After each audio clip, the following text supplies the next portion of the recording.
ओम शांति। हमने कई कथाएं पढ़ी और सुनी हैं। उनमें से एक है समुद्र मंथन की कथा। तो चलिए जानते हैं समुद्र मंथन की पूरी कथा और इसके पीछे का आध्यात्मिक रहस्य। एक बार ऋषि दुर्वासा ने देवराज इंद्र की सभा में इंद्र को एक माला भेंट की, जिसे अभिमानवश इंद्र ने अपने हाथी ऐरावत को पहना दिया। इस बात से क्रोधित होकर ऋषि दुर्वासा ने देवराज इंद्र सहित सभी देवताओं को स्वर्ग से निकलने का श्राप दे दिया। अब स्वर्ग पर असुरों का राज्य हो गया था। अपना राज्य वापस पाने के लिए इंद्र भगवान विष्णु के पास गए। भगवान विष्णु ने इंद्र को असुरों की सहायता से सागर मंथन करने की सलाह दी, जिससे उत्पन्न अमृत का सेवन करके इंद्र सहित सभी देवता अमर बन जाएंगे और उनका खोया हुआ राज्य भी वापस मिल जाएगा। सागर मंथन में उन्होंने मंदरांचल पर्वत और महान सर्प वासुकी की सहायता भी ली। मंदरांचल पर्वत को मथानी की जगह और नागराज वासुकी को पर्वत पर लपेटकर रस्सी की जगह उपयोग किया। इस समुद्र मंथन में कई अद्भुत संपदा बाहर आई। सबसे पहले हलाहल अर्थात भयंकर विष बाहर आया, जिसे शिव जी ने स्वयं स्वीकार कर पूरे विश्व को नष्ट होने से बचा लिया।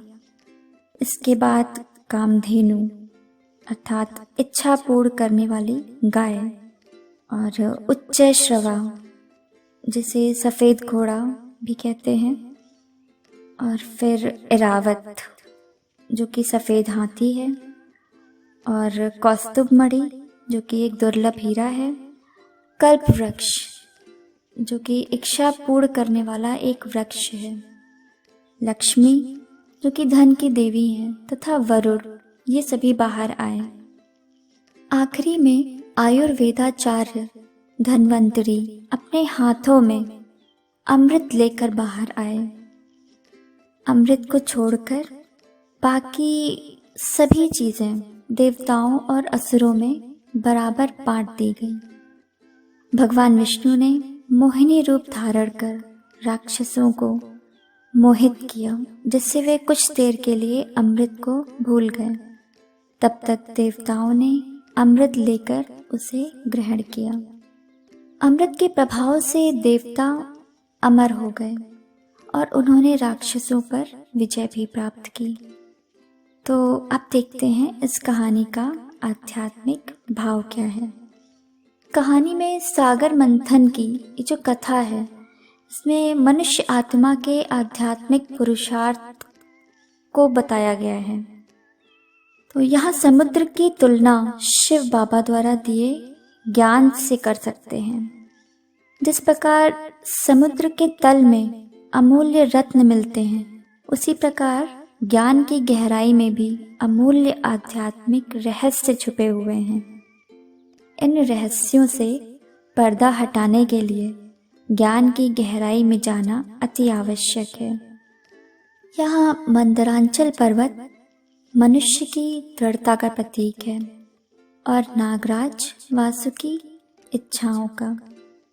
जब हम अपनी इच्छाओं को दृढ़ता पूर्वक बांधकर ज्ञान की गहराई में उतरते हैं, तो सबसे पहले नकारात्मक विचार, विकार, आवेग, ये सभी विष के रूप में बाहर निकलते हैं। परंतु इन सब से बिना घबराए सच्चाई के साथ इस हलाहल का सामना करते हुए जब एक ब्राह्मण आत्मा इन स्थितियों को पार कर ज्ञान की गहराई में जाती है, तो समुद्र मंथन में निकली अन्य वस्तुएं जो सिद्धियों का प्रतीक हैं, वो प्राप्त होती हैं और निरंतर पुरुषार्थ करते हुए अंत में अमृत रूपी आत्मज्ञान से आत्मा पूजनीय बनकर सतयुग में अमर हो जाती है। ओम शांति।